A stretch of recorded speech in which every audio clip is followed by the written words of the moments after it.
Basically मेरे जो intermediate में भी मैम मेरा रैंक आया था।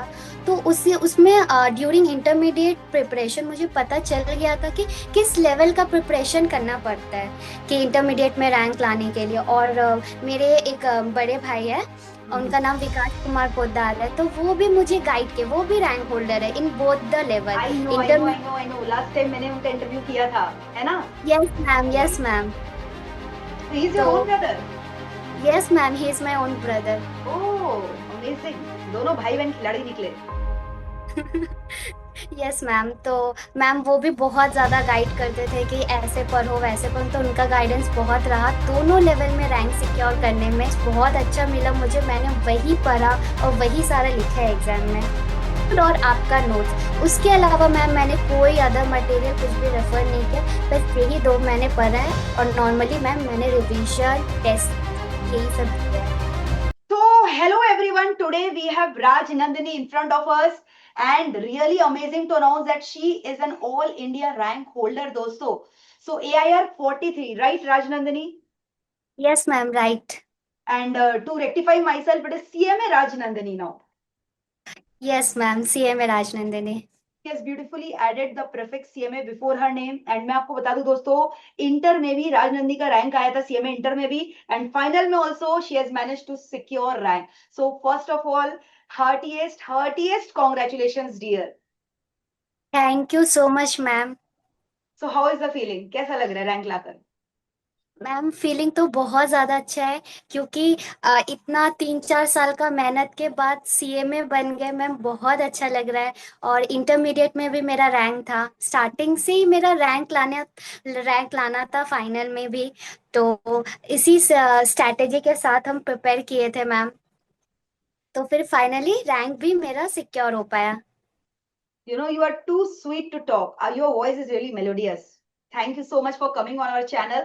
So राज नंदनी, मेरे को बताओ क्या क्या स्ट्रेटेजी फॉलो किया रैंक लाने के लिए? मैम बेसिकली मेरे जो इंटरमीडिएट में भी मैम मेरा रैंक आया था।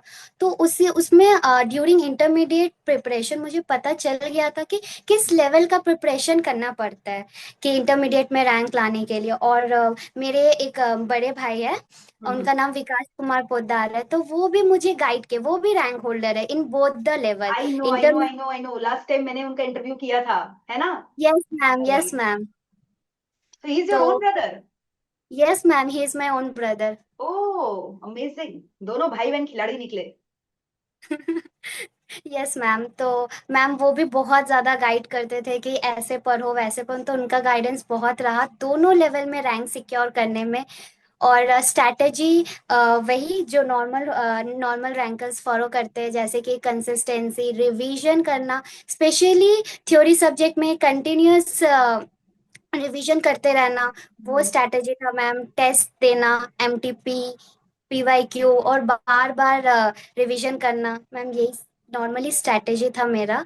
प्रैक्टिकल सब्जेक्ट में हम एक अलग स्ट्रैटेजी जो किए थे इंटरमीडिएट से हटकर, वो ये था कि पहले मैम हम बहुत सारा पीवाईक्यू देते थे टेस्ट में। तो क्या होता था कि जो सम पहले पीवाईक्यू में कर चुके हैं, बट बाय मिस्टेक रॉन्ग हो गया, और वो हम इस बार वापस से करते थे तो याद नहीं रहता था, या बाद में एग्जाम में उसी पीवाईक्यू से अगर कोई क्वेश्चन आ जाए और एग्जाम टाइम में टैकल ना कर पाए, तो इसलिए हम जो अच्छे अच्छे क्वेश्चंस होते थे उनका क्रक्स लिख लेते थे कॉपी में, एक सिंपल नोट जैसा, जिससे क्या होता था, बहुत हेल्प हो जाता प्रैक्टिकल में।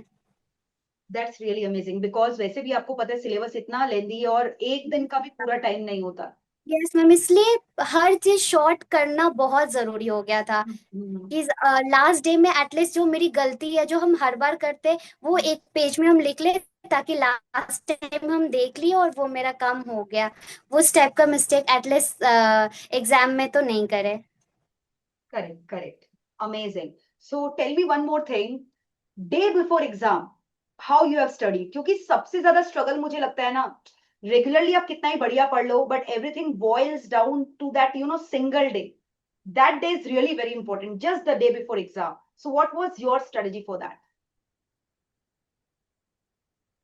मैम एक तो मेंटली प्रिपेयर रहना पड़ता है। अगर आप 8 दिन में 8 एग्जाम देने वाले हैं तो आपको मेंटली तो प्रिपेयर रहना ही होगा डे 1 से, कि आपको 8 दिन में 8 एग्जाम देना है। तो उस हिसाब से आपका रिवीजन होना चाहिए, सारा सीक्वेंस पता होना चाहिए। और सबसे मेन होता है ना, आपको अपना जितना भी स्टडी मटेरियल है सारा चीज आपको गैदर करके शॉर्ट करना। अगर आप शॉर्ट ही सबसे मेन होता है। अगर हम जितना रिवीजन को छोटा कर ले, सारा चीज कंप्रहेंसिव वे में लिख ले शॉर्ट में, तो उससे क्या होगा कि लास्ट डे में इजीली और जल्दी रिवाइज हो जाएगा। That is absolutely true. Very well ma'am said. देखिए, यस हाँ मैम, बोलो, प्लीज कंटिन्यू। रिवीजन तो किया हुआ ही रहता। यस मैम, रिवीजन तो हर बार किया ही रहता है 3-4 टाइम्स, लेकिन लास्ट डे में सब कुछ फिर भी एक बार देखना पड़ता है। उसके लिए हम बहुत छोटा छोटा नोट्स बना के रखे थे। लास्ट टाइम मैम वही देखते थे और एग्जाम देते थे। ब्यूटीफुल। राइटिंग प्रैक्टिस कितना जरूरी है एस्पिरेंट्स के लिए, please highlight that.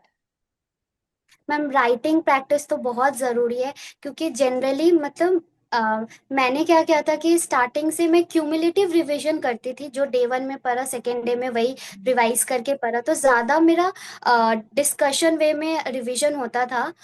Written practice मैंने थोड़ा कम किया था, बट एट द एंड मुझे पता चला कि रिवीजन, रिटन प्रैक्टिस करना, पीवाईक्यू सॉल्व करना, इंस्टीट्यूट के हिसाब से लिखना कि वो किस वे में प्रेजेंट करने बोल रहे क्वेश्चंस को, आंसर्स को, वो बहुत ज्यादा जरूरी है। क्योंकि लॉ में अगर आप पता कर ले कि इंस्टीट्यूट किस हिसाब से आंसर को प्रेजेंट करने कह रहा है अपने सजेस्टेड आंसर में, तो उस हिसाब से मैम रिटन प्रैक्टिस तो बहुत इंपॉर्टेंट है।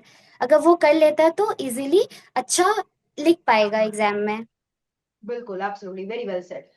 सो tell me one more thing, किस तरह से आपने आर्टिकलशिप, इंटर्नशिप आपका आई थिंक चल ही रहा होगा 15 मंथ्स का, तो कैसे नहीं दोनों चीजों को मैनेज किया, पढ़ाई के मैम, साथ ऑफिस? इंटर्नशिप तो मैम मेरा स्टार्ट हो गया था December 23 से ही। उसके हम्म। बाद इंटर्नशिप में मैंने मिस सिर्फ क्लासेस ही की है।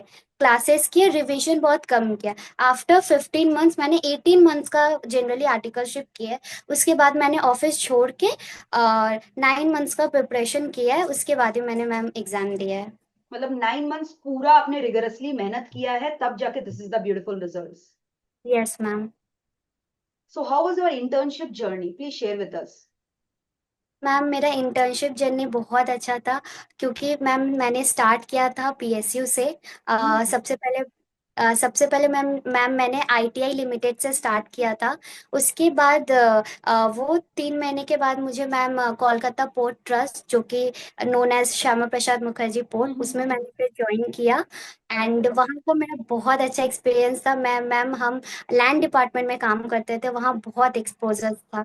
तो मैम मेरा बहुत अच्छा नॉलेज, प्रैक्टिकल नॉलेज कैसे टैकल करते हैं, लॉ इंटरप्रिटेशन, क्योंकि जनरली गवर्नमेंट सेक्टर में लॉ बहुत इंटरप्रिटेट करके वो आपको क्लाइंट को बताना रहता है कि ये सब। तो मैम वो सब मेरा स्किल बहुत ज़्यादा स्ट्रांग हो गया था आर्टिकलशिप में। अमेजिंग। और मैम मुझे आउटस्टैंडिंग परफॉर्मेंस अवार्ड भी मिला था मेरे इस ऑफिस में। Very good, very good. So what are your future plans? अभी भी आप पीएसवी टारगेट करोगे, कैंपस प्लेसमेंट, क्या प्लान किया है फ्यूचर के लिए? मैम मेरा 2 प्लान है। फर्स्ट प्लान है कि मैं कैंपस में बैठूंगी और कैंपस के लिए रेडी करूंगी। और सेकंड प्लान मेरा ये है मैम कि मैम ऑफलाइन एग्जाम्स जो निकलते हैं, ऑफलाइन जैसे कि रिसेंटली अगर हम बात करें airport authority of India, NMDC, ये सब का बहुत अच्छा क्वालिफाइड का एग्जाम निकलता है। तो मैम हम उस चीज़ के लिए प्रिपेयर करेंगे। तो इन केस अगर बाई चांस कैंपस में मेरा नहीं भी हुआ, तो मेरे पास एक बैकअप प्लान रहेगा। ये प्रिपरेशन करेंगे तो मेरा एग्जाम ये सब भी क्लियर करना चाहते हैं। ये 2 प्लान्स है मेरा भी फिलहाल। बहुत बढ़िया, ये बहुत जरूरी है आज के इस वर्ल्ड में। मतलब हमेशा ऐसा नहीं आप एक चीज पे खाली डिपेंड करो, you should have all the avenues open for you.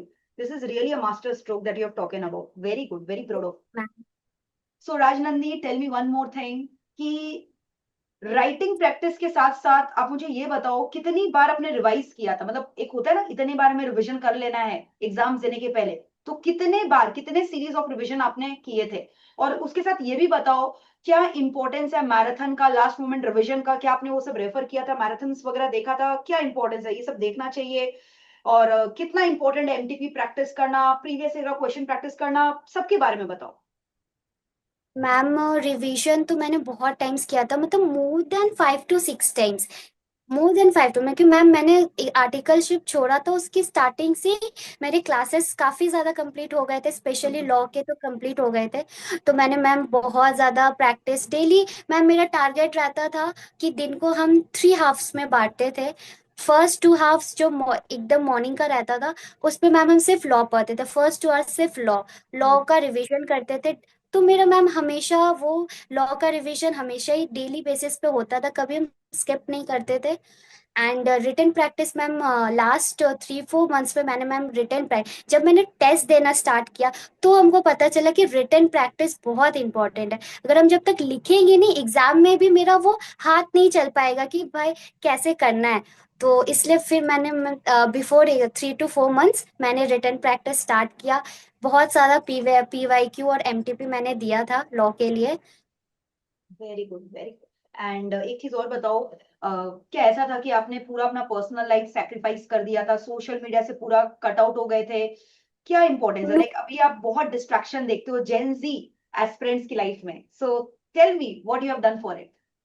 Ma'am कुछ तो सैक्रिफाइस करने ही पड़ते हैं, बट मैम हम बहुत चिल है, बहुत चिल, मतलब दोस्तों के साथ बाहर भी जाती थी, घूमती भी थी। मेरे भैया को लगता था कि मेरा रैंक भी नहीं आएगा इस बार, क्योंकि हम बहुत घूमते थे और हाँ, बहुत चिल माइंड। क्योंकि जब तक आपका माइंड प्रिपेयर नहीं रहेगा, आप रिलैक्स नहीं रहोगे, तो वो एक जो जिस फोकस के साथ हम पढ़ पाते हाँ, हैं ना, हाँ, वो हम हाँ। बाकी टाइम नहीं पढ़ पाएंगे। तो रिलैक्स तो मैम हम बहुत चिल तरीका से पढ़ते। हाँ, थोड़ा बहुत अवॉइड करते थे कि नहीं आज नहीं जाना है, आज टेस्ट देना है, आज तो ये कंप्लीट करना है, क्योंकि मैम मेरा हमेशा डेली टारगेट होता था। हम पहले ही सोचे थे आज जो करना है वो करना ही है, तो डेली टारगेट हमेशा अचीव करने का पूरा ट्राई करते थे। Very good, very good. और कुछ ऐसा मिस्टेक्स के बारे में बताओगे कि कुछ आपने ऐसा मिस्टेक किया जो बाकी लोगों को नहीं रिपीट करना चाहिए? मैम मिस्टेक्स तो मैंने बहुत सारे किए, बट भैया भी बहुत ज्यादा गाइड करते थे, ये मत करो, इस वे से करो, इस वे से। तो हम्म, काफी जो जनरल पीपल्स, मतलब जनरल स्टूडेंट मिस्टेक कर देते हैं, मेरा वो मिस्टेक्स कम हुआ, क्योंकि मुझे थोड़ा प्रॉपर गाइडेंस मिला हम्म, था किस तरीके से करना है। इंटरमीडिएट में मैंने बहुत सारा चीज नहीं किया था अच्छे तरीके से, पीवाई क्यू ये सब नहीं किया था। बट मेरा इस बार का जो था मैम की, जो लास्ट मोमेंट जो इंस्टीट्यूट एमटीपी रिलीज करते हैं, वो करना बहुत जरूरी है, वो बहुत जरूरी है। उससे बहुत अच्छा क्वेश्चन, कभी कभी बहुत अच्छा क्वेश्चन उसी में से आ जाता है। तो स्टूडेंट को वो प्रेफर करना चाहिए, पीवाई क्यू प्रेफर करना चाहिए, ताकि पता चल सके ये सब, मतलब करना ही चाहिए, तो इजीली वो लोग पास हो सकते हैं। वेरी गुड, वेरी जब गुड। तक रिटन प्रैक्टिस और इंस्टीट्यूट कैसे क्वेश्चंस प्रिपेयर करते हैं वो नहीं पता हो, तो एक डायरेक्शन नहीं मिल पाता कि किस लेवल का प्रिपरेशन चाहिए। तो डेली टेस्ट देना बहुत इम्पोर्टेंट। लास्ट 2 मंथ्स में मैंने बहुत टेस्ट दिए, बहुत ज्यादा। Very good, so proud of you. So Rajnandi, आप मुझे बताओ कि आपका कैसा एक्सपीरियंस रहा एमईपीएल में आकर, कैसा लगा आपको यहाँ पे? मैम बहुत अच्छा लगा, क्योंकि मैम मैंने लॉ लिया था, फिर मैंने बहुत क्लासेस कर लिए, क्लासेस तो मुझे मैम समझ आ जाते हैं, और जो सबसे इम्पोर्टेंट है वो नोट्स, क्योंकि हम्म, बाद में जाके आपको नोट्स ही काम आने वाले। क्लासेस तो कंप्लीट हो जाते हैं, और हम लोग क्योंकि आर्टिकलशिप के दौरान करते हैं, हम लोग भूल जाते हैं जनरल करेक्ट। स्पीकिंग।